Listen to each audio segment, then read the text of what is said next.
Hello বন্ধুরা, সবাই কেমন আছো? মহুয়া ঘর কন্যায় তোমাদের সবাইকে স্বাগত। আজকে দেখো এত বৃষ্টি পড়ছে, তাই ভাবলাম বাড়িতে চিকেন ছিল, তাই আজকে চিকেন রোস্ট করব, তাই তোমাদের সঙ্গে শেয়ার করলাম। আজকে বাইরে প্রচণ্ড বৃষ্টি।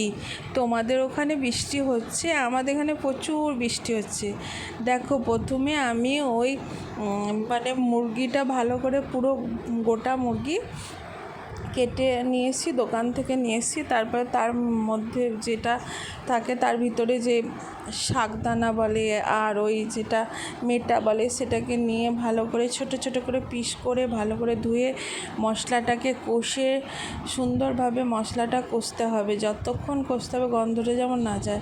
আর এইদিকে দেখো একটা মশলা তৈরি করছি, ওই রোস্টের জন্য। তারপরে ওই মাংসগুলো দিয়ে দিলাম, সেটা ভালো করে কষে সেটা অল্প আঁচে রেখে দিলাম। এবার টক দই, হলুদ, গুঁড়ো মশলা, লবণ, লঙ্কা গুঁড়ো, আদা রসুন পেস্ট সব কিছু মেখে ভালোভাবে সেটাকে ভালো করে ফাটতে হবে। তবে একটু ভিনিগার দিতে হবে, কারণ সেটা পুরো সিদ্ধ হওয়ার জন্য। এবার মাংসটাকে ধুয়ে আমি জল ঝরতে দিয়েছিলাম। এবার ওর বডির মধ্যে সেটা দেখো ভালো করে মালিশ করছি, সব মশলাগুলো দিয়ে দিতে হবে, সুন্দরভাবে তাকে মাখিয়ে সুন্দর করে আস্তে আস্তে সেটা তার ভিতরে যেমন মশলাগুলো ঢুকে সুন্দর করে ভালোভাবে তাকে মাখিয়ে সব কিছু মশলাগুলো সব কোথাও বাকি রাখতে হবে না, ভালোভাবে দিবে। তারপরে এবার ওইটা দেখি হয়ে গেছে, বেশ দেখো তেল বেরিয়েছে, সুন্দর হয়েছে এটা। এত সেন্ট করছে এবার, কি বলবো তোমাদেরকে।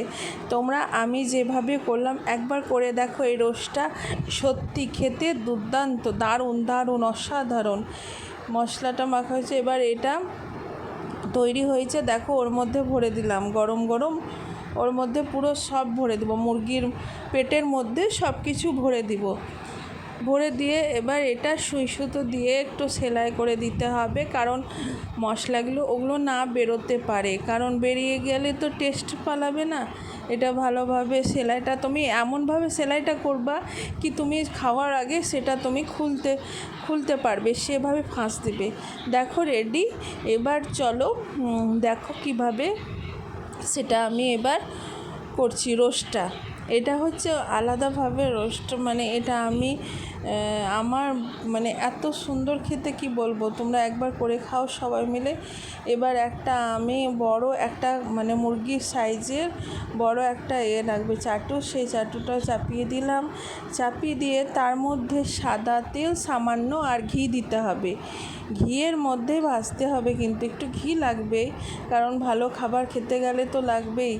আর নিয়ে দুটোর মধ্যে পেস্ট করে একটু গরম হয়ে যাবে, তখন এবার মুরগিটা আস্তেভাবে দিয়ে দিতে হবে। দেখবে আবার সাবধানে তেল যেমন না ছিটে, ঘিটা যেমন না ছিটে, ফোসকা হয়ে যাবে।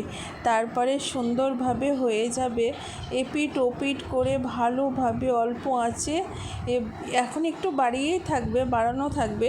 তারপর অল্প আঁচে এপিট ওপিট করে দুই পিঠে ভালোভাবে সেটাকে ফ্রাই করতে হবে। ফ্রাই করে দেখো কালারটা কেমন এসছে। আর একটু পুড়া হবে, কারণ পুরো না হলে টেস্ট লাগবে না। একটু পুরো ভাব থাকলে দেখবা ফ্লেভারের একটা যে গন্ধ আসে, সেন্টটা খুবই সুন্দর লাগে। দেখো সুন্দরভাবে সিদ্ধ হয়েছে। আর এইদিকে খুব বৃষ্টি হচ্ছে, বারবার তোমাদেরকে দেখাচ্ছি বৃষ্টি পড়ছে। আর এদিকে আমি রোস্ট বানাচ্ছি, খাবো, হেভি টেস্টি লাগছে, আমার এখনই জিভে জল আসছে। আর আমি যেইভাবে করলাম তোমরা সবাই সেভাবে যারা করতে চাও সেভাবে এই রেসিপিটা করবে, হেভি সুন্দর আর হেভি টেস্টি খেতে। বাচ্চারা থাকলে বড়রা থাকলে সবাই নাম করবে।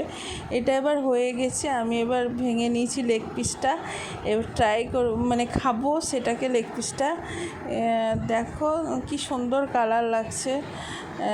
আর আরেকটু সুন্দরভাবে হতো, মাইক্রোওভেন আছে কিন্তু ওতে করলাম না, আমি গ্যাসেই করলাম, কারণ দেখলাম গ্যাসের মধ্যে করে দেখি কীরকম লাগছে, তার জন্য গ্যাসেই করেছি। আর খেতে হেভি টেস্টি, আমি একটু করে খাচ্ছি। আর প্রচণ্ড গরম।